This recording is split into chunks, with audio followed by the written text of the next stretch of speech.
কারো ক্যান্সার দেখে যদি এই দোয়াটা আপনি বিশ্বাসের সাথে পড়েন, জীবনে কোনোদিন ক্যান্সার রোগে আক্রান্ত হবেন না। অন্যের বিপদ যদি দেখেন, এটার জন্য একটা দোয়া আছে। অনেক সময় আমরা দেখি হাসপাতালে ক্যান্সারের থার্ড স্টেজে চলে গেছে, লোকটা হ্যাংলা হয়ে চিকন হয়ে হায়রে কি কষ্ট পায়, দেখি না? বিষ্ণু বলে একটা দোয়া যদি কেউ অন্যের কোনো বিপদ দেখে পড়ে, ওই বিপদ তার জীবনে কখনো আসবে না। শুনবেন? শোনার আগ্রহ আছে?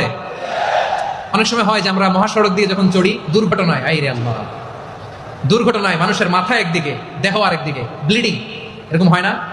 আল্লাহ তুমি হেফাজত করো। বিশ্বনবী বলেন এই দুর্ঘটনা দেখে কেউ যদি এই দোয়াটা পড়ে, তার জীবনে সে কোনোদিন এরকম অ্যাক্সিডেন্টের সম্মুখীন হবে না। শুনবেন?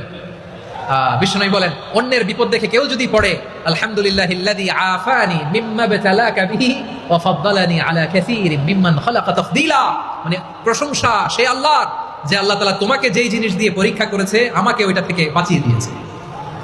তোমাকে আল্লাহ যেই বিপদে ফেলেছে, আমাকে ওই বিপদ থেকে তিনি মুক্ত রেখেছে, আর তার অনেক সৃষ্টির উপর আমাকে তিনি প্রাধান্য দিয়েছে। সুবহানাল্লাহ পড়েন। যে কোনো বিপদ, কারো ক্যান্সার দেখে যদি এই দোয়াটা আপনি বিশ্বাসের সাথে পড়েন, জীবনে কোনোদিন ক্যান্সার রোগে আক্রান্ত হবেন না। দুর্ঘটনা দেখে যদি পড়েন, ওই দুর্ঘটনা আপনাকে স্পর্শ করবে না। যে কোনো কারো বিপদ দেখে যদি কোনো বিশ্বাসী বান্দা এই দোয়া পড়ে, বিশ্বনবী বলেন লাম ইউসিবহু যালিকাল বালা, ওই বিপদ তাকে আর ধরবে না।